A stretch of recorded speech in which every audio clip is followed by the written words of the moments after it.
I didn't expect anything life-changing to come out of a random Saturday morning, especially not one that started with me half awake, holding a cold coffee, and staring at a lost dog poster taped crookedly to a street lamp. But that's exactly where it started. I remember it clearly because I almost walked right past it. I was already late, my phone buzzing with work notifications, my brain somewhere between "I need sleep" and "I need to get my life together." The only reason I stopped was because the picture on the flyer didn't look like one of those stock cute dog photos people use. This one looked real.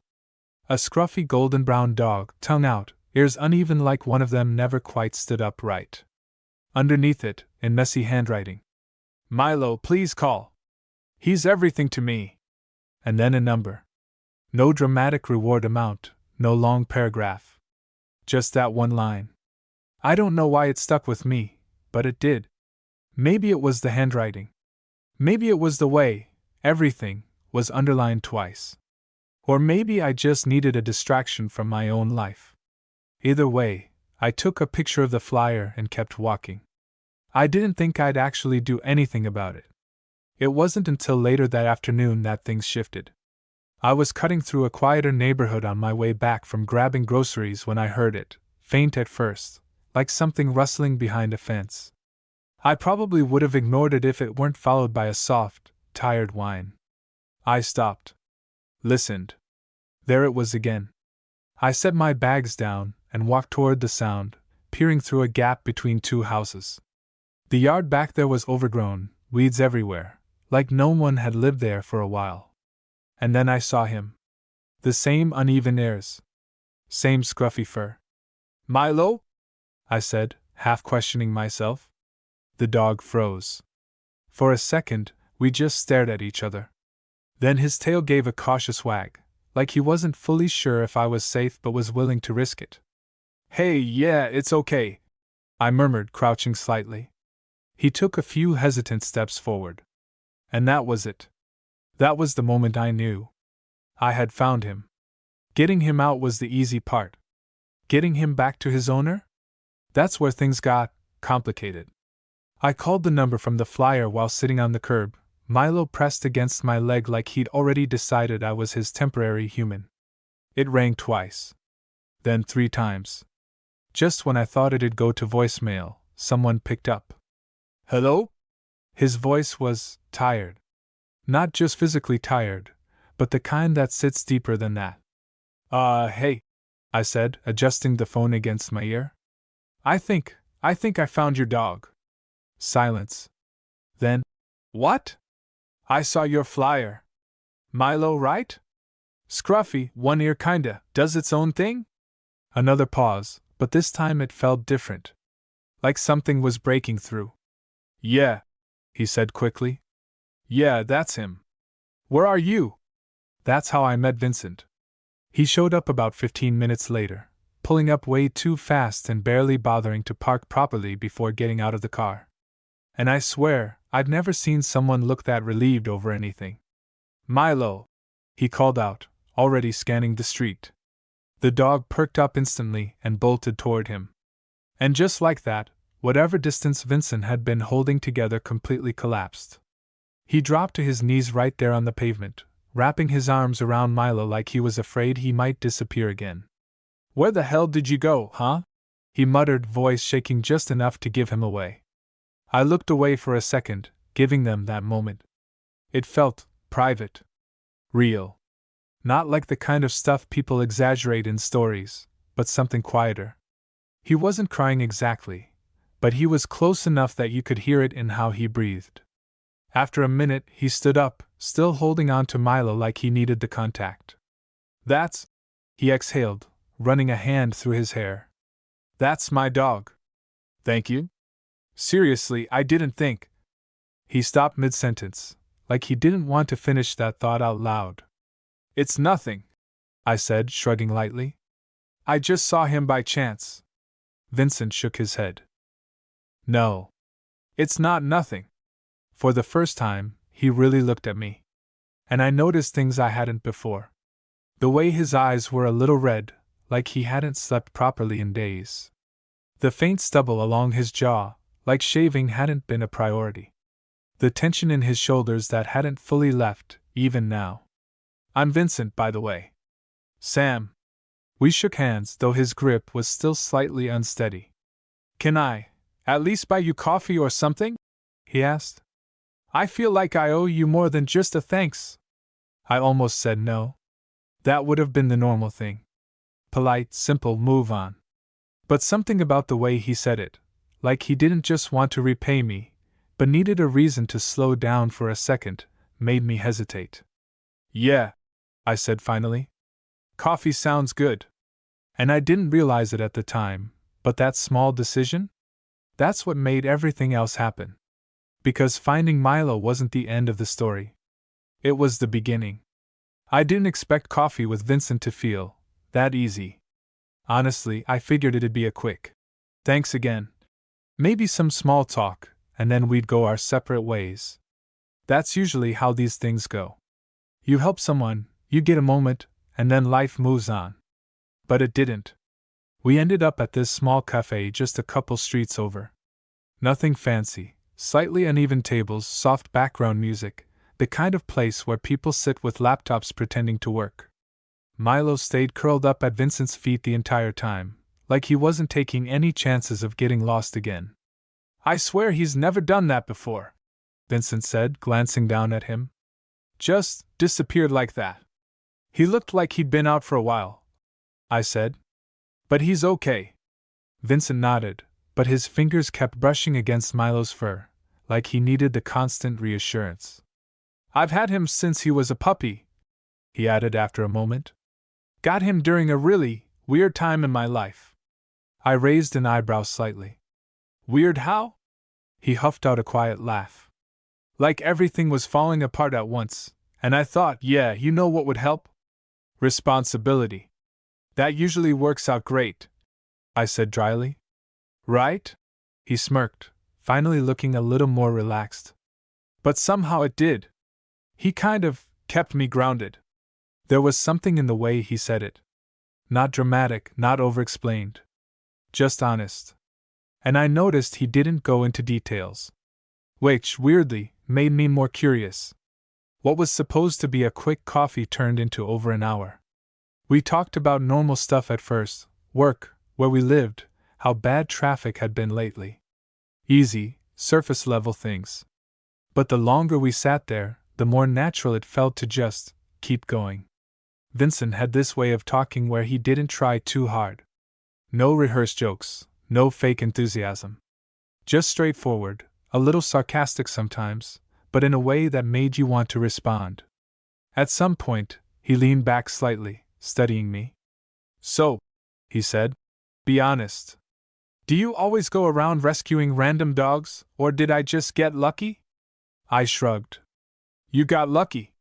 "Damn," he smiled. "Was hoping I was special." I rolled my eyes, but I couldn't help smiling a little. "You are," I said casually. "Just not for that reason." He laughed at that, shaking his head. "Good to know." And there it was, that moment. Small. Almost nothing. But something shifted. When we finally got up to leave, it felt unfinished. Not in an awkward way. More like we'd accidentally started something neither of us expected. "Hey," Vincent said as we stepped outside, adjusting Milo's leash. "I know this might sound weird, but—" He hesitated. And for a second, I thought he was going to back out. "But Milo clearly likes you," he continued, nodding toward the dog who was now standing suspiciously close to my leg again. "And I don't exactly have a ton of people around lately." There it was again. That honesty, just slightly unfiltered. "So if you ever want to, I don't know, come by, or walk him with me or something." He trailed off, like he didn't want to push it. I should have thought about it more. But I didn't. "Yeah," I said. "I'd like that." And just like that, it became a thing. The first time I went over to his place, it felt surprisingly normal. Too normal, actually. Like I hadn't just met him a couple days ago because of a missing dog. Vincent lived in a small apartment, nothing special, but it had that lived-in feel. A little messy in a way that suggested he didn't really care about appearances, but not dirty. Milo immediately acted like I belonged there. Which, according to Vincent, was unusual. "He doesn't usually warm up to people this fast," he said, watching as Milo dropped a toy at my feet like we'd been best friends for years. "Guess I'm just that likable," I said. Vincent snorted. "Let's not get ahead of ourselves." But there was a look on his face when he said it. Something softer. That became our routine. At first, it was just about Milo. Walks in the evening. Quick hangouts. Random conversations that stretched longer than planned. But then it stopped being just about the dog. We'd sit on the couch after a walk, talking about nothing and everything. Sometimes we'd put on a show and barely pay attention to it. Other times, we'd just sit there, comfortable in the quiet. And somewhere in between all that, I started noticing things. Like how Vincent seemed more relaxed when I was around. How he laughed a little easier. How the tired look in his eyes didn't hit as hard as it did that first day. And I think he noticed things too. It wasn't obvious at first. Just small stuff. The way his hand would brush mine when we both reached for something at the same time, and neither of us would pull away immediately. The way conversations would slow down sometimes, like we were both aware of something we weren't saying. The way he'd look at me for a second too long before glancing away. I told myself not to read into it. I've done that before. Mistaken friendliness for something more. But this felt different. Not forced. Not imagined. Just building. Slowly. One night, after a longer walk than usual, we ended up back at his place, both of us too tired to pretend we had energy left. Milo passed out almost instantly on the floor. Vincent dropped onto the couch with a quiet groan. "I swear he has more stamina than both of us combined." "Speak for yourself," I said, sitting down next to him. "I could go another round." He turned his head slightly, raising an eyebrow. "Oh yeah?" There was a pause. And suddenly, the air felt different. "Yeah," I said, holding his gaze a little longer than I should have. Neither of us moved. Not yet. But something had definitely shifted.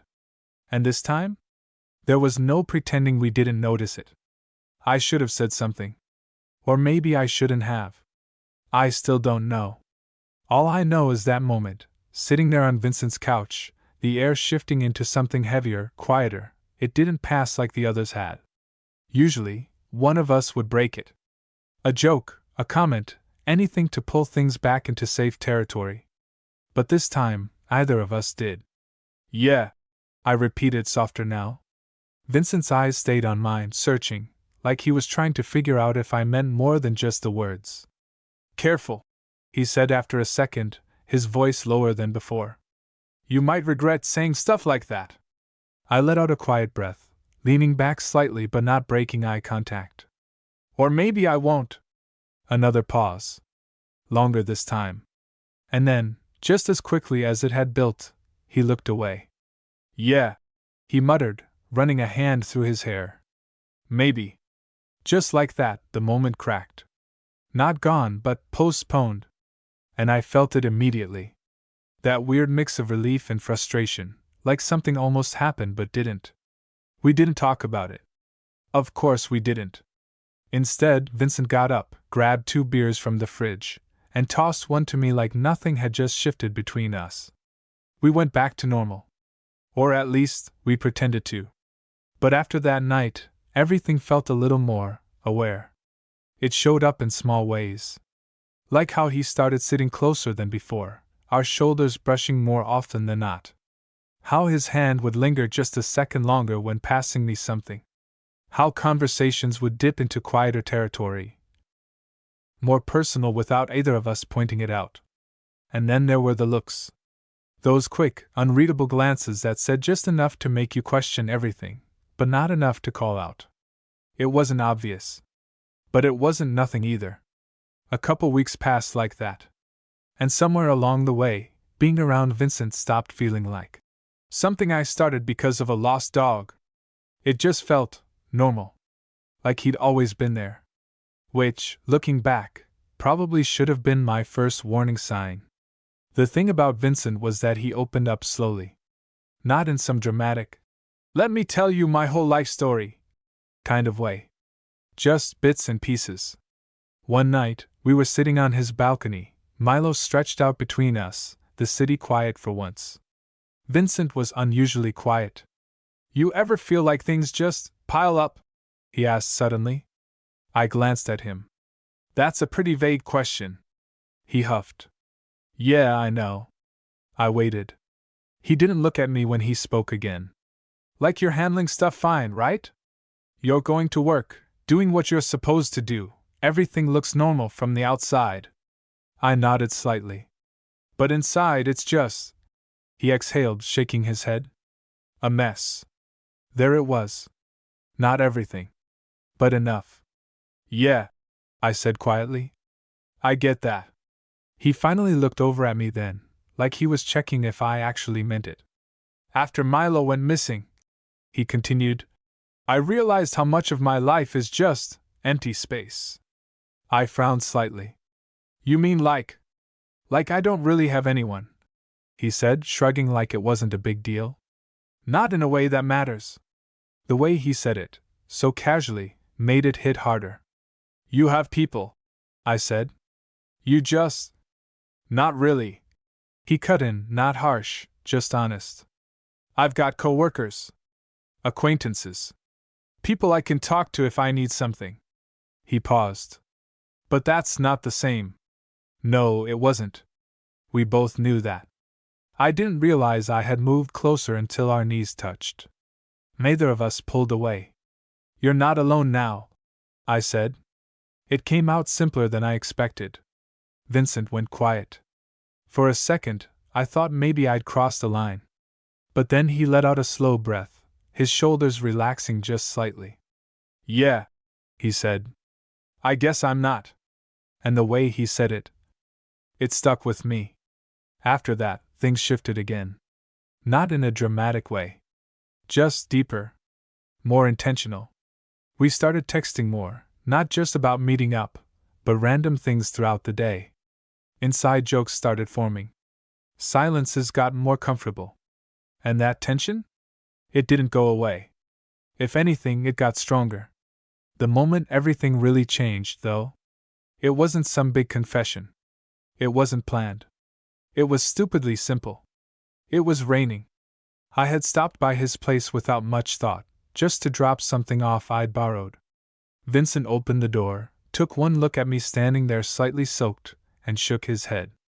"You know there's this thing called an umbrella, right?" "Yeah, I've heard of it," I said, stepping inside.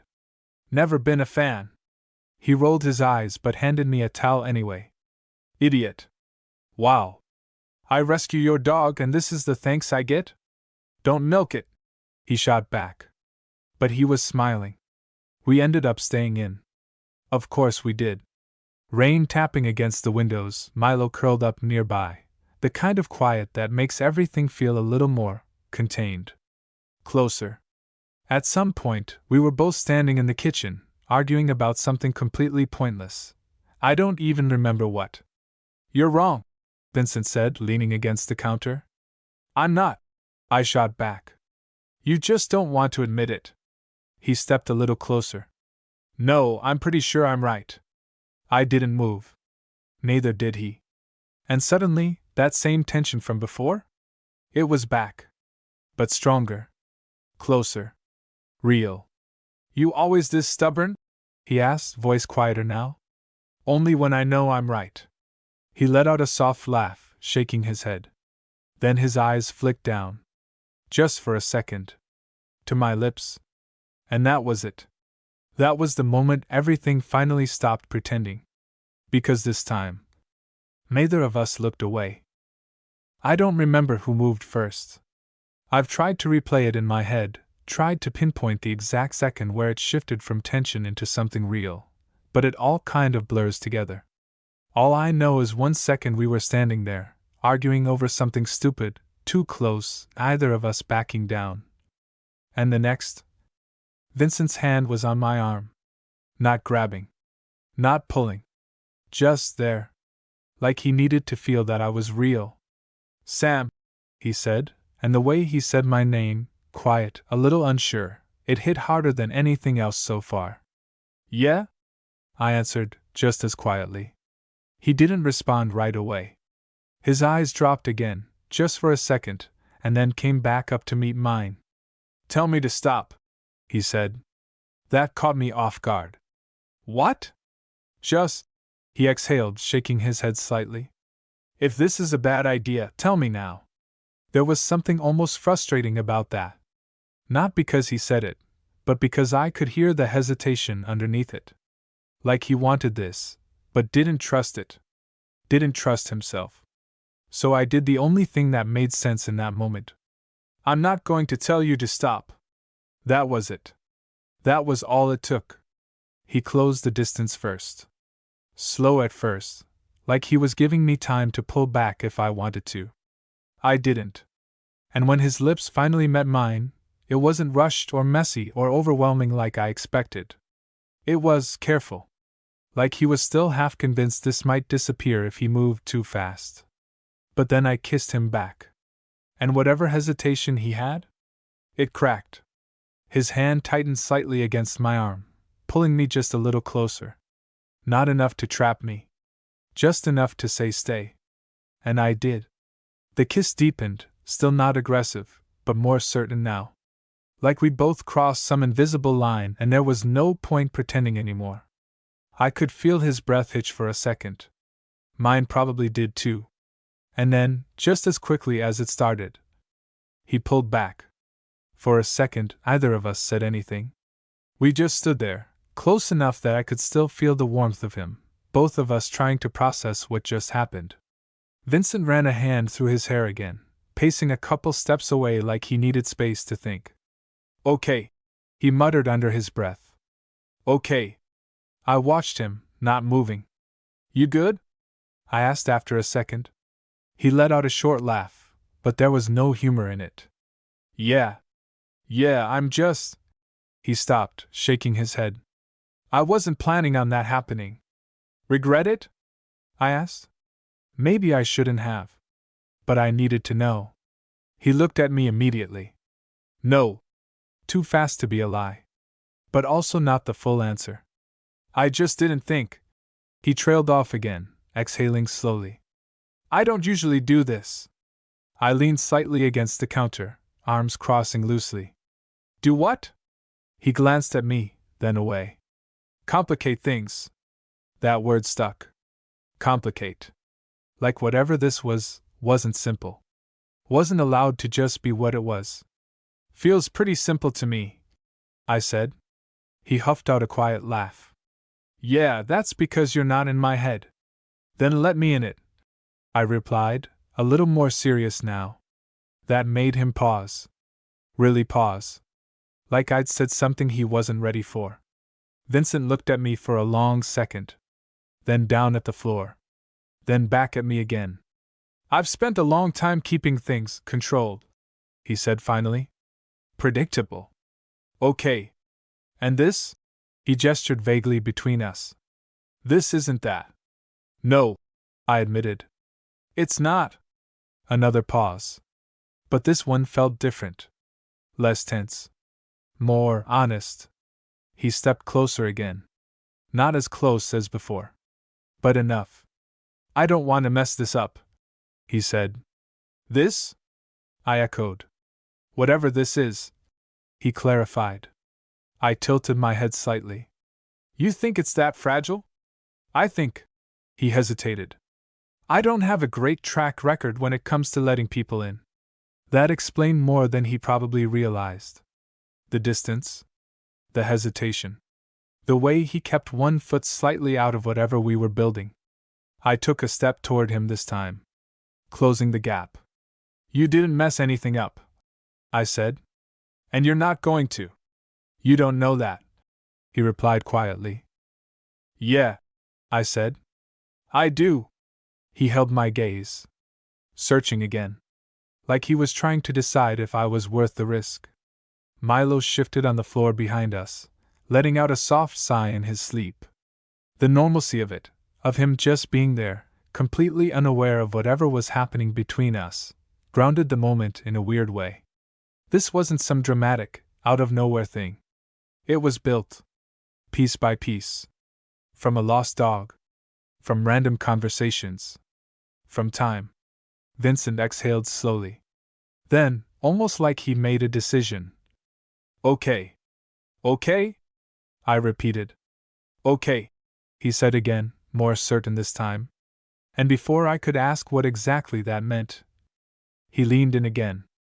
This time, there was no hesitation. No pause. Just intent.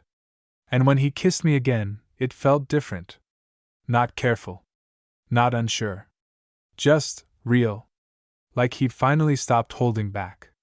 And yeah, that's when I realized this wasn't just about finding his dog anymore. I didn't just stay in his life because of Milo. I stayed because of him. After that night, things didn't magically become clear. If anything, they got more complicated. But not in a bad way. Just in a real way. The next morning felt different immediately. I woke up on Vincent's couch, half covered by a blanket I don't remember grabbing, Milo curled up against my legs like it was the most natural thing in the world. For a second, I just stared at the ceiling, letting everything from the night before replay in my head. The kiss. The way he said, "Okay." The way everything shifted after that. And then reality hit. What now? I heard movement from the kitchen. Cabinets opening. Coffee machine clicking on. Normal sounds. Grounding sounds. I sat up, running a hand through my hair, trying to shake off the weird mix of anticipation and uncertainty sitting in my chest. When I walked into the kitchen, Vincent was already there, leaning against the counter with a mug in his hand. He looked up when he heard me. And for a split second, there it was. That same awareness from the night before. But softer now. Less tense. "Morning," he said. "Morning." A pause. Not awkward. Just careful. "How'd you sleep?" he asked. "Better than expected," I said. "Your couch isn't terrible." "High praise." He smirked slightly. There it was again. Normal. But not just normal. I grabbed a mug, pouring myself coffee more to have something to do than because I needed it. Vincent watched me for a second. Not in a weird way. Just thinking. "About last night," he started. And yeah, there it was. I leaned back against the counter, meeting his gaze. "Yeah?" he exhaled quietly. "I don't want to pretend it didn't happen." "Good," I said. "Because that'd be weird." That earned a small laugh. But then he got serious again. "I meant what I said," he continued. "About not wanting to mess this up." "You're not," I said. "You keep saying that like you're sure." "I am." He studied me for a second, like he was trying to find the catch. There wasn't one. "What do you want this to be?" he asked finally. Straight to it. No dancing around it. I respected that. I shrugged slightly. "I think we're already in it." "That's not really an answer." "It kind of is," I said. "We didn't force anything. This just happened." Vincent nodded slowly, processing that. "And you're okay with that?" "Are you?" I countered. He hesitated. Not long. But enough to be honest. "Yeah," he admitted. That was all I needed. From there, we didn't label it. We didn't sit down and define every detail. We just continued. But now, there was no pretending. The touches changed first. They weren't accidental anymore. If his hand brushed mine, it stayed there a second longer, on purpose. If we were sitting close, it wasn't because of lack of space. It was because we chose to be. And the looks? Yeah, those definitely changed. No more quick glances away. No more pretending we didn't feel something. But the biggest difference? Vincent stopped holding back as much. Not completely. He was still him, still careful, still a little guarded in certain ways. But I started seeing more of what was underneath that. Like the way he'd randomly text me during the day now. Nothing big. Just, Milo just tried to eat a sock. Or, work's killing me today. Or sometimes just, you free later? Simple stuff. But it mattered.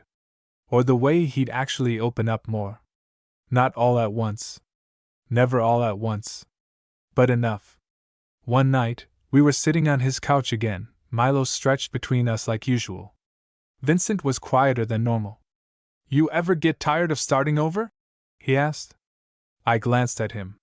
Starting over with what? People, he said. Letting them in, thinking maybe this time it'll stick, and then it doesn't. There was no self-pity in it. Just experience. Yeah, I said. I get that. He nodded slightly, eyes focused somewhere ahead. I'm not great at it, he admitted. Keeping people, I mean. I leaned back, studying him for a second. You kept me, I said. That made him glance over. That's different. Why? He hesitated. Then shrugged lightly. You kind of showed up. I smirked. Because of your dog. Yeah, he said, a small smile forming. Best thing Milo's ever done, honestly. That stuck with me. Because I realized something in that moment. I didn't just stay in his life. Vincent was letting me stay. And for him? That meant more than he was saying out loud. Later that night, when I got up to leave, he walked me to the door like he always did. But this time, it felt different. Closer. Quieter. I turned to say something, probably something casual, something normal. But I didn't get the chance. Because Vincent stepped in first. His hand finding mine. Not hesitant. Not unsure.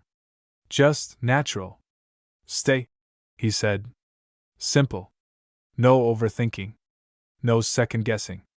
And yeah, that was the moment I realized something else. I didn't just help him find his dog. I didn't just accidentally end up in his life. I became part of it. And he wasn't letting me go. Staying that night felt bigger than it should have. Not because of what we did, but because of what it meant. Vincent didn't make it a big deal. He didn't over-explain or suddenly get intense about it. He just stepped aside, like it was obvious I wasn't leaving. Like I'd already made that decision before he even said the word. Stay. Simple as that. We ended up in his room, which somehow felt more personal than anything else so far. The living room? That was shared space. The balcony? Casual. But this? This was different. And I could tell Vincent felt it too, even if he didn't say anything.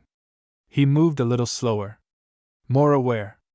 Like he was letting me see a part of his life he didn't usually open up. You can take the bed, he said, almost automatically. I raised an eyebrow. And you're taking the couch? I've done it before. Yeah, no, I said, kicking off my shoes. We're not doing that. He hesitated. Not because he didn't want to. Just because he was still adjusting to this. To what we're doing now, I added, like I was reading his thoughts. He let out a quiet breath, then nodded. Okay. Getting into bed next to someone sounds simple. Normal. But when it's this, when it's new, when it actually matters, it's not. Every movement feels louder. Every inch of space feels intentional. At first, we both stayed on our sides. Not far apart. But not close either. That same quiet tension lingering between us. You always this awkward? Vincent asked after a minute. I let out a small laugh. Only when I'm sharing a bed with someone who's overthinking everything. He turned his head slightly. I'm not overthinking. You definitely are. I am not. I shifted a little closer. You are. He huffed out a quiet breath, but I could hear the smile in it. Okay, maybe a little. That broke it. Just enough. Because a second later he moved too, closing the space between us. Not rushed. Not hesitant. Just natural.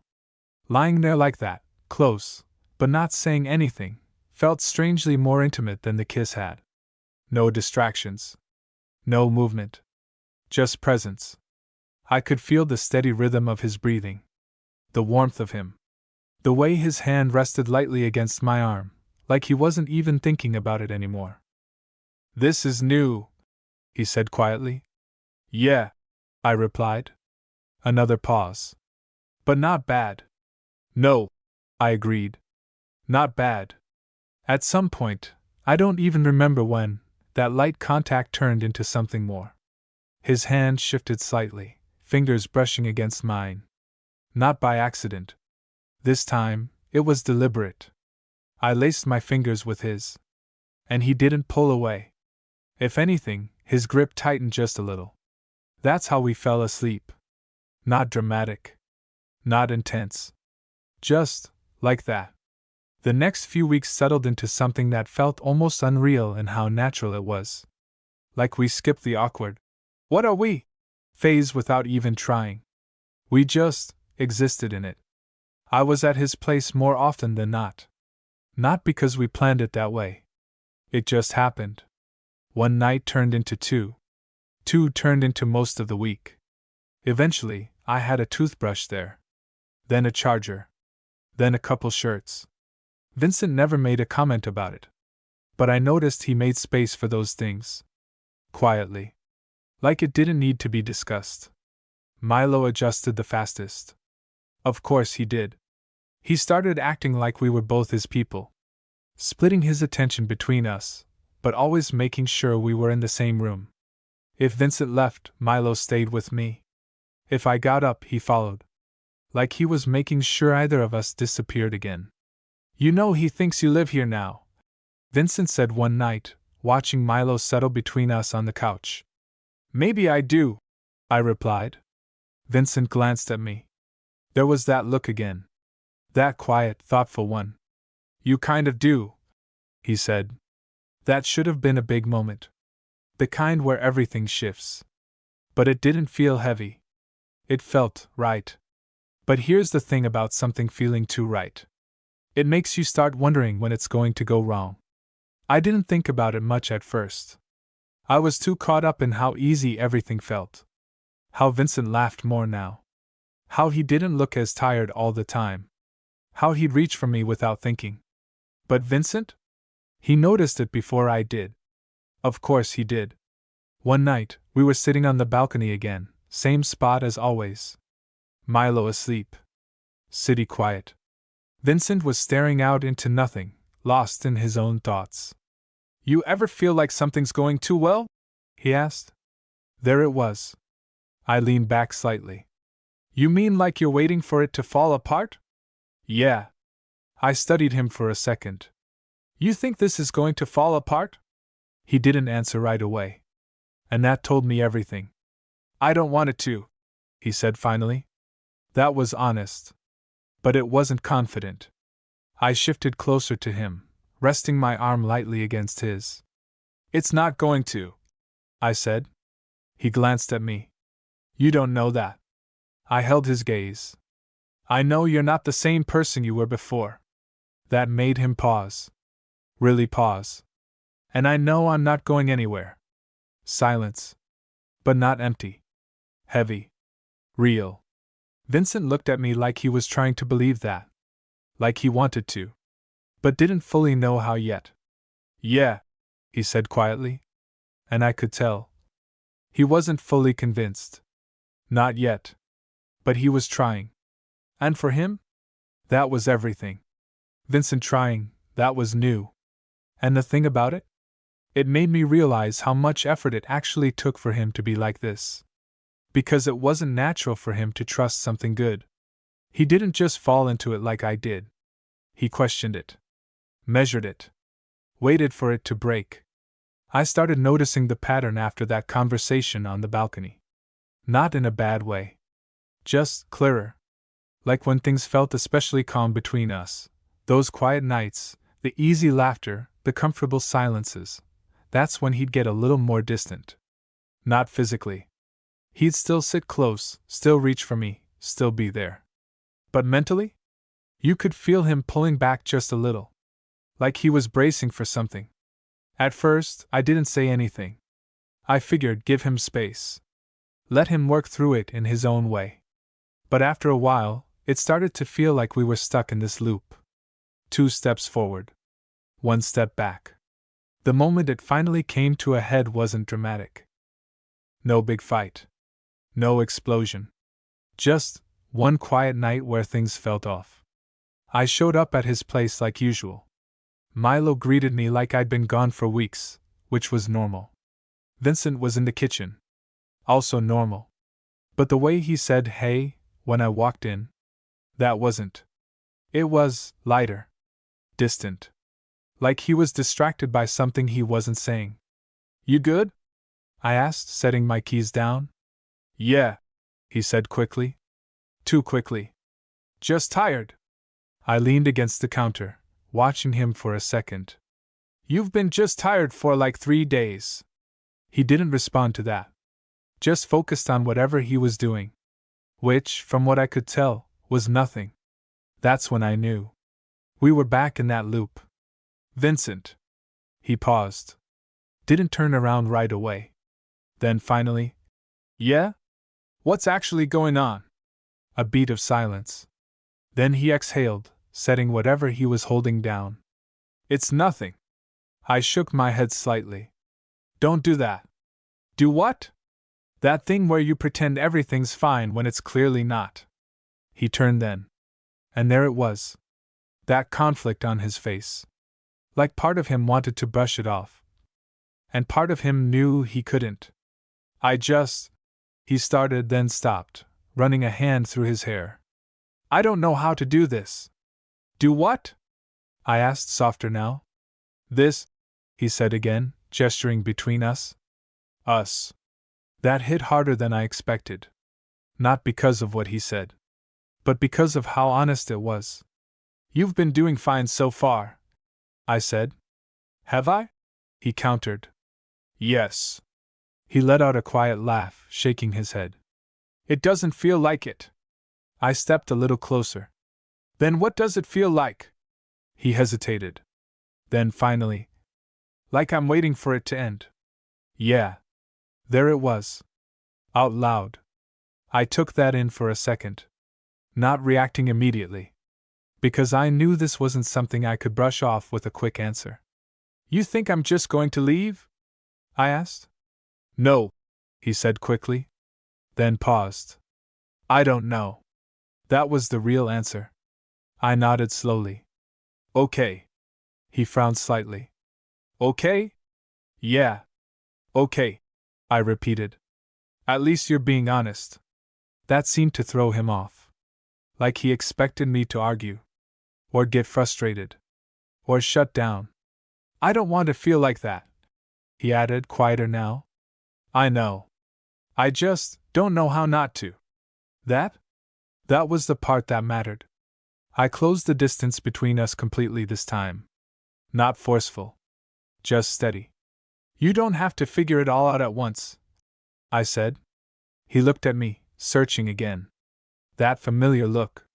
But what if I mess it up while I'm figuring it out? He asked. You might, I said honestly.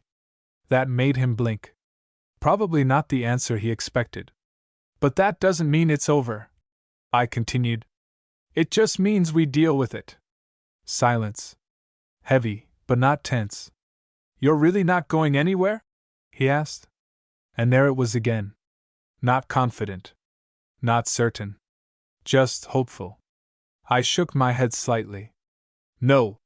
He held my gaze. Like he needed to see if I meant it. Then, slowly, he nodded. Okay. This time, when he said it, it sounded different. Less like a question.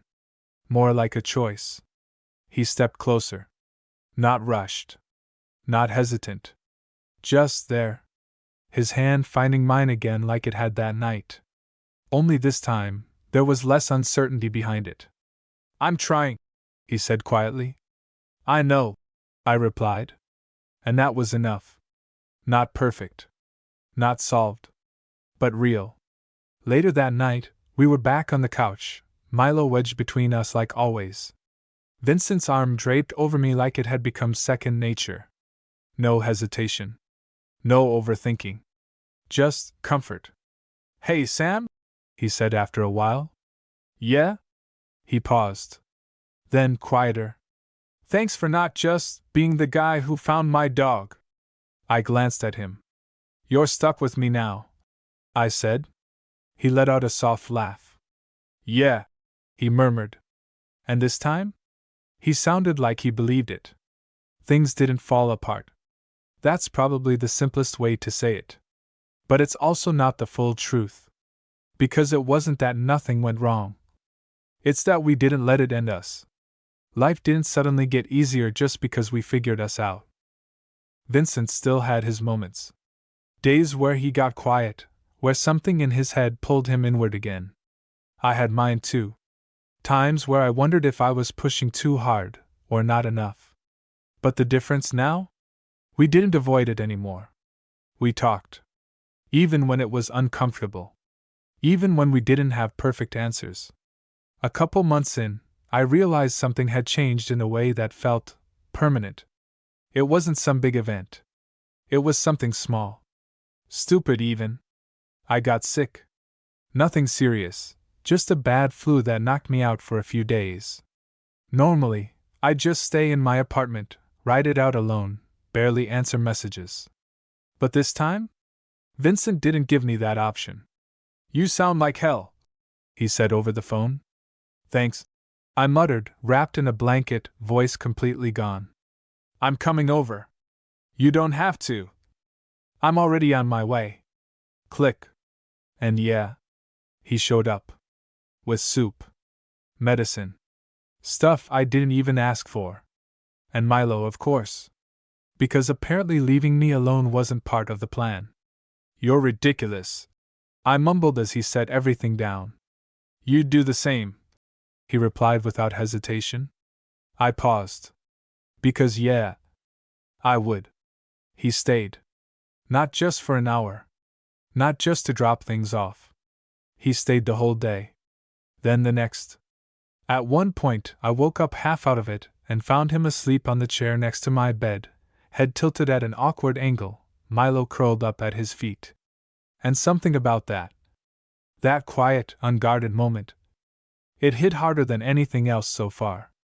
Because Vincent didn't have to be there. But he chose to be. When I finally started feeling better, I said it. Didn't overthink it. Didn't wait for the perfect moment. We were just sitting there, the TV on but neither of us watching. Hey, I said. Yeah? Stay. He looked at me. And for a split second, I saw that same hesitation from before. That instinct to question it. To wonder what it meant. But then, it didn't take over. Yeah, he said. Simple. Certain. That's when I knew. Not hoped. Not guessed. Knew. We didn't need some big label. Didn't need a dramatic moment to define it. Because everything that mattered was already there. Months later, things still weren't perfect. But they were solid. Real. Ours. Milo still slept between us like he owned the place. Vincent still had moments where he overthought things, but now he said it out loud instead of pulling away. And me? I stopped wondering if I was just passing through his life. Because I wasn't. One night, we were back on that same balcony where he first opened up. City lights low. Air quiet. Milo asleep, as usual. You know, Vincent said, leaning back slightly. It's kind of crazy. What is? That this all started because I lost him. He nodded toward Milo. I smiled a little. Yeah. You really messed up there. He huffed out a laugh. Best mistake I ever made. There was a pause. Comfortable. Easy. Then he glanced at me. Not searching this time. Not unsure. Just there. I'm glad you didn't just find my dog, he said. I met his gaze. Yeah? Yeah, he nodded. I'm glad you stayed. I didn't say anything right away. Didn't need to. Because the answer was already obvious. I was always going to, I said finally. And this time? There was no doubt behind it. No hesitation. No. What if? Just the truth. I helped him find his lost dog. But somewhere along the way, I found my place too.